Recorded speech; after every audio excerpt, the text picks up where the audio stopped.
Welcome to the D.E.A.D Podcast. D.E.A.D stands for Desi and Emmy's Abnormal Discoveries, where we discuss all things spooky and weird. I'm Desi. And I'm Emmy, and today we'll be talking about ourselves, who we are, and how this podcast came to be. Let's get started.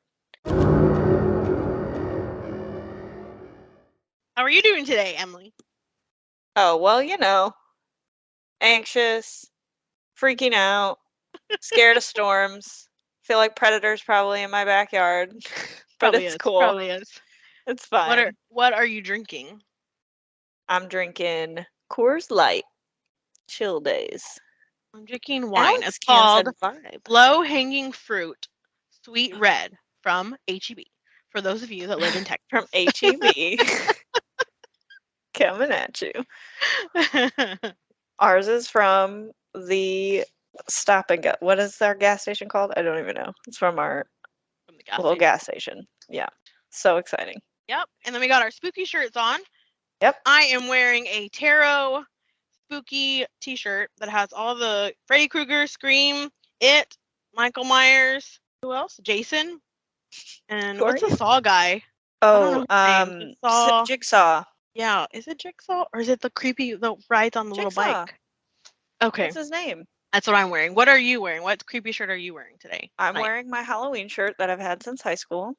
I need to get me better spooky shirts because mine is old. It's got some spiders and some pumpkins and all that stuff, and it's not even September, but that's okay. And we are co-workers, and I am from Texas. And where are you, Emily? St. Louis, Missouri. So we are very far away from each other. Yes. Talking across the country here. So that's how we met. And I mean, let's get started on how we got into spooky stuff. Yeah, do you even remember how I got into spooky stuff? Because I feel like either it was me just talking about my anxiety and how I'm scared of everything, and you were like, I love scary stuff, or because we were coworkers, we started working together in October, spooky season. Yes. And so I'm like, okay, got it. So I don't know if I asked the question, like, what are you into, or how it came up, but I remember you used spooky GIFs, and you're like, oh yeah, I love spooky season. Like, that's my favorite. And I was like, okay, I used to, but not anymore. Can't do it. I'm too scared. Like, but that's what I remember. Like, you asked me questions, and so I was like, okay, I can't get into spooky stuff because I'm paranoid. And you're like, why? Like, why are you scared? You're like, yes, because you kept talking about how you were into it. Like, you used to be into it, but like lately you're just like not in the right headspace, not in the right. Yep, it's like I was freaking out. I guess part of the reason I was freaking out too, so I bought a new house and I was like, what if this place is haunted? So that was a big concern. And I think that came up too, you mentioning, well, we just moved in here, and I think I started asking you about that and about being in a new environment, not just with you, but Joey getting used to it, getting used to sounds and empty in here. So it's real silent compared to my last house. So I'm like filling it with my imagination. Then I also had that moment before I met you too, where I brought my tarot cards in a public place. And that waitress was like, oh, she's like, I love that you're doing this. I love the cards. And she said, I have tarot cards, but mine are haunted. And we call them Paul because my cards, like, they were acting all weird. So we threw them out behind my house. And then all of a sudden they ended up back in my house. And then I got all paranoid. I'm like, this freaking you didn't want to do tarot in public. I'm like, she put her demon in my tarot cards. So I'm like, I'm not doing this in public. But I also thought, I'm like, what if it followed me home? Like, what if what if I have this demon or this entity attached to me now? And then I'm also in this strange place. So I just had all this stuff. I was like, I couldn't do it, couldn't watch anything scary. So I was just like, I'm gonna watch comedies. Like, I'm not into it. I don't care. And then you were like, no. You're like, okay, why don't you? Yeah. You're like, oh, wait, you even remotely like scary stuff? Like, I'm going to make you, like, we're getting back into this. Yes.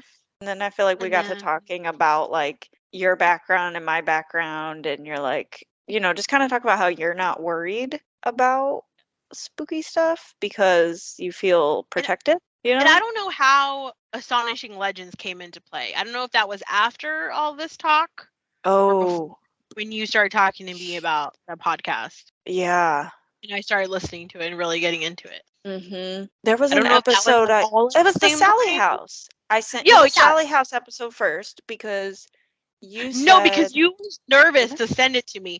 You didn't want to send it to Brandy, and Well, I didn't want anyone to listen to it because it freaked yeah, me out. yeah, That was you the want other thing. I listened to, okay, everyone, listen to the Sally House episode, Astonishing Legend. They go into detail. Basically, Scott has this experience too that's like just some real, like, demonic type of like entity said something in this EVP, and they play it back. And it's like, I heard it. I was like, I can't do this. Like, this thing followed me. I'm like, it came through my headphones.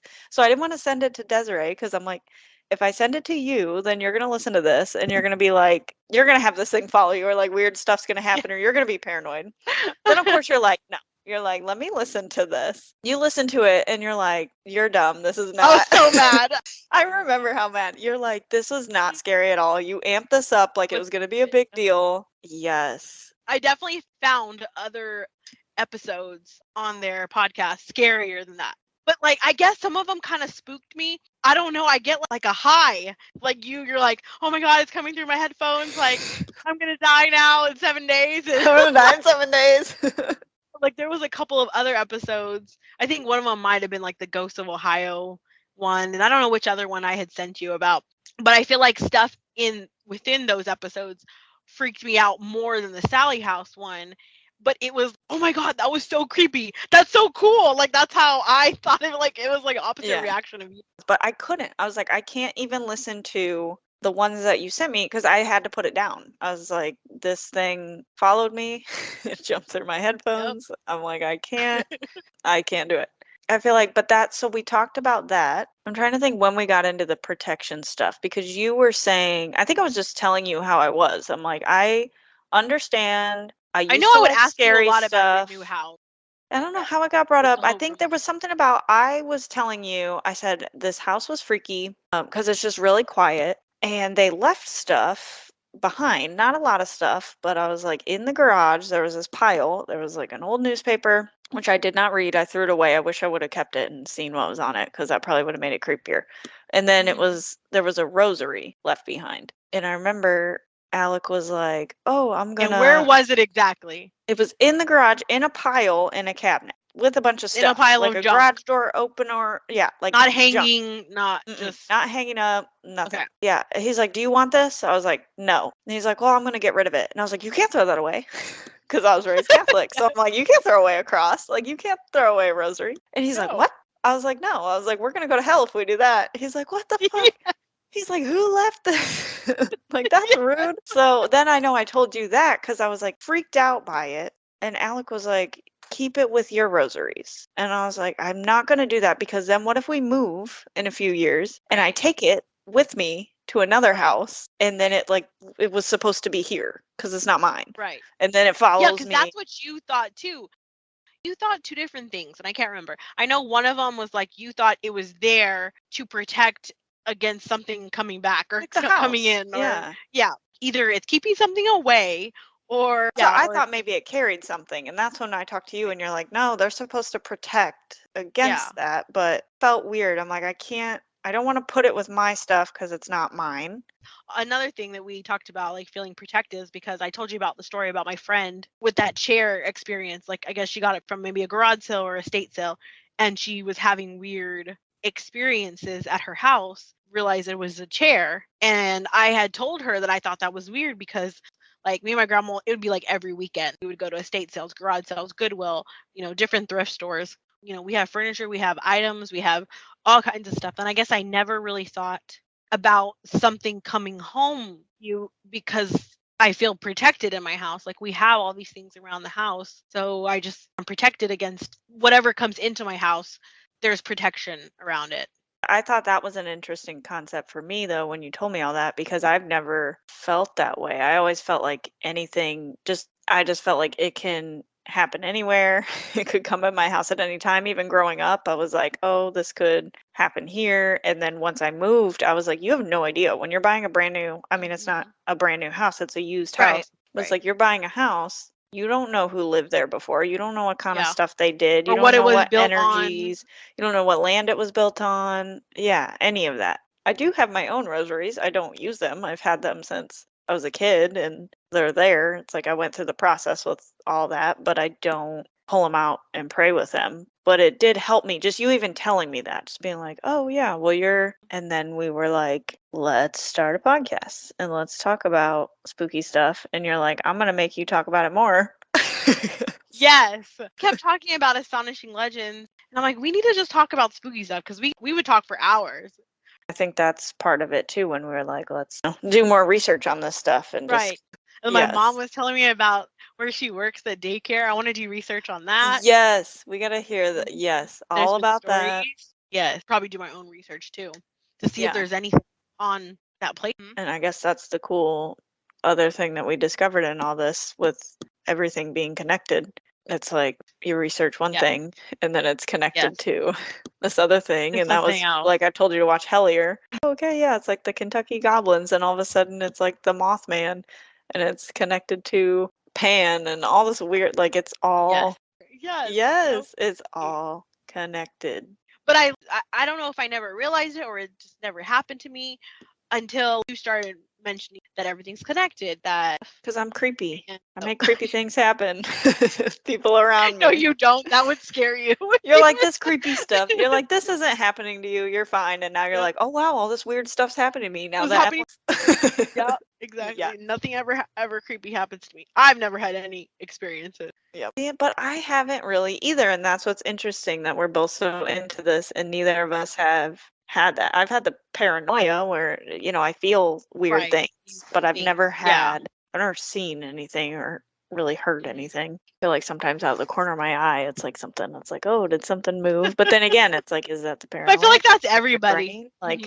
Yeah. Like my mom had that where she smelled her dad's cigar just in her house one night after he had passed. She just was like, that's oh, weird. Okay. But I've never had anything like that. I just have the nightmares. I have creepy nightmares that I wake up from, and sometimes it feels like I'm still a part of it and it's really happening. But then I realize, like, no, I was totally sleeping. But and how often are those? I probably had 2 this week. Will you go a whole month without having them? But Brandy helped me because she said something recently where she said she's kind of had experiences. She's had actual experiences. I haven't, but I've had feelings. And she said something about, she thinks of it as they pass through. Like, it's not necessarily like the entities or spirits sit in her house and live there and hang out with her all the time. It's like more of a feeling that they come in sometimes and then they go. And I was like, that kind of feels like what I experience, even though I haven't, like I said, I haven't seen any ghosts. I feel like it's in my head. But there's moments where I feel really paranoid. I feel scared. I feel like there's a weird energy, or I can hear noises. I don't know. But I go through phases of that, and then I go through phases of feeling nothing at all and being totally fine and happy and enjoying my life, and there's no problem. And I think it kind of goes with the ebbs and flow of my mental health. So I thought it was interesting when she said it's like it comes and it goes. It made me feel it'll go again. Like that. But it helped me to know, like, to have that thought that I could let it.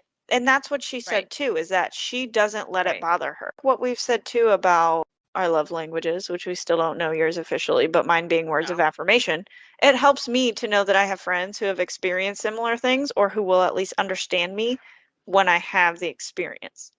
Because my fear was always, I work from home by myself. I'm going to have all these experiences and I'm going to lose my freaking mind. And then my boyfriend's going to come home and he's going to be like, you're making this up. You're fine. What's wrong? Or I'm going to tell my family and they're going to be like, you're fine. Like, it's okay. Whatever. Or you're crazy. You're crazy. Yeah, no, that's what I'm more. Yeah. If people say I'm fine, then that's actually probably a good thing. But I am worried about the people being like, that's not really happening. You're making that up. Like, my biggest fear is for everyone to think that I'm crazy and it's all in my head. Because I know a lot goes on in my head, but a lot happens in my lived experience as well. So it helped to be like, oh, okay, well, I know I have you and Brandy who I could tell about these stories that happen, and you won't. Okay, you might make fun of me. You'll probably make fun of me, but you'll still be there. I do both. It's give and take. You'll do both. Yeah. Make fun of me in a way that you're like, but I get it. And Right. but you'll be like, but tell me more, and you'll Right. Yeah. pretty much Like, oh my believe gosh. what I'm saying or Yes. help Yes. me through it. Or I'm like, I'm gonna go to your house and I want to. Yeah, you'd be like, I'm on my way. Yep. I'll be right Getting there. in an airplane now. Yep. Got it. We gotta talk about Oscar the Orb. So let's talk about Oscar. We also think he's out to get Yes. us, though. No. Because every time he's No. just out to get. Let me tell you why. Because Emmy decides every time we're going to meet on Thursdays to discuss our podcast that she is determined that she wants to work on her iPad or her Mac that doesn't have a screen and connect it to a monitor and then use her AirPods and I want to use Apple products. Yes. And the only thing that has worked every single time, no matter what, I'm like, just get your laptop. Just get your laptop. Every single time since day laptop. 1. Yes. Yes, is your old laptop with Oscar the Orb. Like that is the only thing that has 100% worked perfectly. He's a part of the camera. He's a part of this process. He will not let us use any other system. So it's not that he's out to get us. He's just a part of us. If we leave him out, then he's mad. Everything works great when we use Oscar the Orb. Yep. So that video looks terrible, but it's fine. It's actually not too bad, but we're also not posting video because we would want to be spooky and anonymous and not show our faces. Yeah, exactly. Or we just want to be ugly all the time and not. We just want to be ugly. Yeah. I didn't wash my hair. I did not want to wash my hair before this. Yes. Let's tell the real story, okay? That's right. We work from home and we don't like to get ready. Yeah. Unless we have to. We also have Joey and Robin here in the house. We do. We are dog moms. If you don't like dogs, just stop listening to this podcast now. Yep. Because they're going to be a big part of this. Emmy only has one. I have 3. You could give me one of yours and we can make it even. They will not like you. Oh. They will not like you. And you cannot have Robin. So the other 2. See, Robin would be the only one that would like me. Yeah. I think I'd be afraid of the other 2. Bryson might try to eat you, and Harley definitely will. He cannot touch his paws, his tail, the bottom half of his body at all. You can't. He'll give you his paw, but you can't touch it for too long because then. But I can pat his head, right? Yeah, you can pat his head. Okay. Yep. Don't look in his ears too long though. He's sensitive, but I'm that way. Like if someone tries to hug me, but you're not a dog. Well, we're not getting started on your hugging issue, okay? We're not. No, he loves hugs. He will lean in close to you and wants more hugs. Loves hugs. Big hugger. Yep. Okay, well, we can't be friends. I'll just stick to Joey. I'm a one dog mom. That's all I can handle. He's a lot. I would like 12 more, please. No, not me. She's looking for a ghost experience and 12 more dogs. So if you're you know how to hook her up, hit us up at the D.E.A.D Podcast 1 at gmail.com. See, but the issue is not me, it's my dogs. That's the issue. That's too much energy to try to get them to all love each other and love a new dog. Hold on.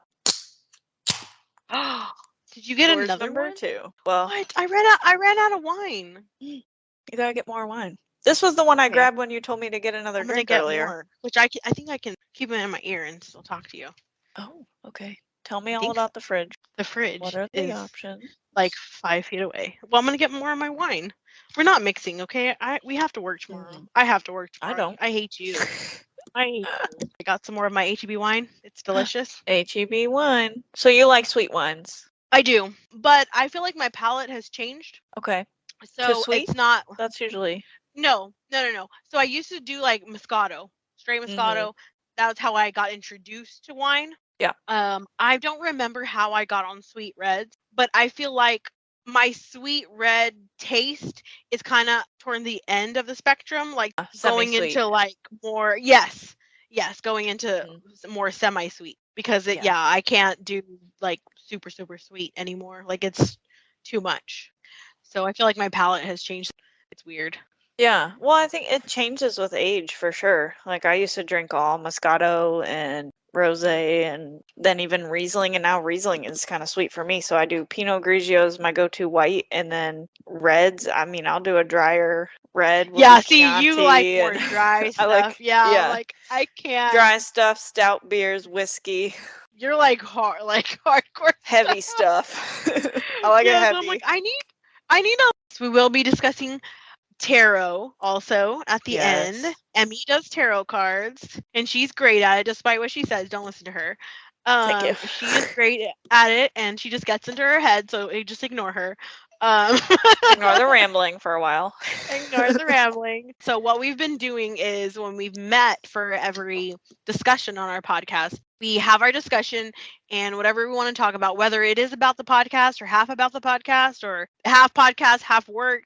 We normally do it at the end, and Emmy will pull tarot cards, and I really enjoy it. And it's funny every meeting that we've done to discuss the podcast, and just discussions in general have been really cool to see how the tarot cards talk about what we discussed and what they tell us to do or what we should do, or and it helps, I think, to summarize where we're going, because we definitely have a tendency to ramble and go through all kinds of topics. So it helps to kind of pull the cards and bring us in and be like, okay, Spirit, what do we need to focus on right now? Like what's going on? How we doing? And that's kind of, we just pulled general cards so far, but I think it'll be interesting once we get into different topics. We can say, like, how do these topics relate? I Yeah. definitely So do like we that. want to do that now and then do the recap? Can help. I feel like you look at the cards though and you're like, oh, like even this one. So okay, so our first cards, I asked for kind of the overall energy of the podcast, and I pulled from the Work Your Light Oracle deck. I can't remember who it's from. I think Rebecca something. I can look that up, put it in the show notes. But then, so we pulled an Oracle card there and then a tarot card. And our tarot card was the Six of Wands. I remember when we pulled the Oracle card, the Council of Light, you said it looks like the saints, right? It does look like the saints, and there is, because there's Jesus right there. Yeah. And there's Mary. There's Jesus. Yeah. So it has all the saints. And then it says on the card, Council of Light says divine orchestration and helpers in the subtle realms. And then the Six of Wands in the Rider Waite Smith traditional tarot deck, we can include an image of this too, but the Six of Wands is like the celebration card, like what they're doing. But with these cards, it just feels really like good energy, like a good celebratory thing. Feels like we're protected in this, which is so interesting that that's what we talk about with this, where this spooky paranormal kind of stuff can get spooky. It can get scary. It can get heavy. Can get deep. It makes you think about death and what's going to happen. Makes you think about what's happening in your life and what you've done. And so just knowing that we're protected is a big part of us doing this. And I feel like the only reason I'm doing it, because if I didn't feel that, then I would be out, because I told you a couple months ago that I was done. Like, no more spooky stuff. I guess I will just watch comedy movies for the rest of my life. It's kind of sad, but so I feel like it's cool. And then you watch a scary movie. And then I did. I'm getting back into it. And I used to watch scary movies and I would laugh my ass off at scary movies. I thought they were so funny. So I'm like, scary movies can be comedy. So are you ready for cards? All right. We're going to ask, what does Desi and Emmy need to know about the D.E.A.D Podcast? Where we at on our journey? How we doing? How did this episode go? Yeah. Oh my God, we got Pentacles. We got Queen of Pentacles. So, okay, hold on. Wait, one more. Because I like doing two. I feel like we've been doing two every time. Yes, we have. I was going to do Oracle cards, but I'm not feeling it right now. Do another one of these. Right. This is the Rider Waite Smith traditional tarot deck. We got Q of P, Queen of Pentacles reversed so far. Oh, reversed? You didn't say that. Oh, and the King of Cups reversed. Okay. We got some court cards here coming out. Okay, so this is the Queen of Pentacles reversed. Show you upright. So, she's sitting on her throne, staring at her pentacles, dreaming about making that money. But it's reversed. So, yeah, it was the king. And now we got the queen in reversed again. So we're like, gonna be poor. The other one we got is the King of Cups reversed. That's that reverse. Let me show you upright. We got our king. He looks meaner. So what is he about? He is chilling on his throne there. If you notice, it's kind of hard to tell, but he's kind of sitting in the ocean. Like there's all water around. Got his foot kind of stepping off into there. Okay, hold on. I'm holding. Okay, I pulled another card. You're pulling more cards. I know. I needed it. No, now we're going to have 3 instead of 2. Yep, this is Alice in Wonderland cards. Why do they look so weird? Like, cartoony, weird. Yeah, it's like Oh. cartoonish. It's kind of creepy, and that's why I like it, Yeah. and that's why I thought that would be good. So on this card, it says, "Who in the world are you? Getting to know the new you." And I thought we were literally just talking about astrology, so it's pretty clear. Like the Queen of Pentacles being Earth, Capricorn, you, hello. King of Cups, water, me, Cancer, hello. So that's me and you. Why did you not combine that? Hello. Like took me But a we're minute. upside down. We're upside down. Drowning. But what it is, so in what I was getting, You were telling me last time, like reverse doesn't always mean opposite, like complete opposite. yeah, it doesn't mean opposite. It doesn't mean bad. It doesn't mean Yeah, you're gonna bad. drown and you're gonna be broke. Like it just, to me, I feel like again there's a blockage, and so we're podcasting right now, and so to get started, we talked about before we started that we were nervous. Yes. And it's like, why are we nervous all of a sudden? You know? So I was thinking of with the King of Cups, like calming the sea, calming the waters, trying to calm our nerves, okay, and getting over our nerves. Getting out of our own head, kind of. Getting out of like our own heads. Yes. Okay. Not worrying so much about the emotional, like what it means. And then the Queen of Pentacles being like trying to get over the hurdle of putting ourselves out there physically and producing the podcast and being like, here is our voices in the world, and here's ourselves doing this thing, like putting out the physical part. So there's a little bit of a block between both of that, between like the feelings that we have and the physical thing that we're trying to do. It's like we started meeting and we said, we're gonna right at 7:30, we're gonna record, and we didn't start till like 8:30, whatever, after 8, 8:15, and we're like, I guess we should start talking, and then we kind of like eased into we both it. got nervous. We're both nervous, and we're gonna listen to this and be like, oh god, they're just rambling. But it's like we were nervous, and then pulling this card kind of cleared it up with who in the world are you. What we're gonna learn is that we need to just be ourselves, okay? But our style, what we talk about, we were talking about ourselves, but we don't, I mean, me personally, I'm like, I have no idea who I am. I have an identity crisis every day. I'm like, I don't know who I am. I don't know what I want to do with my life. I don't know what I like. I think I like this, but no, I like this. You know, the podcast, like I think I want to talk about tarot cards, but I don't want to talk about them on the podcast. I'd rather do it later and then talk about them later. Or like, I don't know what I want to do, but it's like, I know what I want to do. Like we know who we are, but we've never done this before. So we're going to learn more about who we are and what we're doing with this particular podcast as time goes on. So reversed is like, okay, right now we may not feel like we have it together. It may not sound perfect, but we're working on it, and we're working on just like putting ourselves out there. So that's cool. Yeah, I like that. Seriously, I swear I have to write it down. I just started writing. I pulled the one. I said, who in the world are you? Getting to know the new you. And then I wrote, and then it all came Queen together. of Pentacles, Desiree, grounded, bring this podcast to life. King of Cups, Emily, emotional authority, calming the seas, getting over our nerves, putting stuff in the world. Energy's a little odd at first while we get to know our styles, but we will get there. Like it just like I wrote it and then it came but to I you. had to like quietly. And that's what I tell you sometimes about where I have to have like the silent. And in this house, when it was too silent, I'm like, there's a ghost here. When it gets silent, I start you were feeling too my much mind in your with, head. Too overwhelming then. It can't be too Then quiet, but it starts wandering off to other things. Yes, I need some silence, not too much. So This was just for a second. Yep, that's all I needed, and that's The it. end. Okay, so that brings us to the end of this episode. Thank you for listening to the D.E.A.D Podcast. Please follow us on Instagram, Facebook, Twitter, and TikTok at the D.E.A.D Podcast. Also, feel free to send in your stories, episode suggestions, or feedback on this episode or any future episodes at the D.E.A.D Podcast1@gmail.com. If you enjoy our show, please rate and review us on whatever platform you are listening on. And be sure to come back next week for a discussion on the Ojo. Until then, this is Desi. And this is Emmy.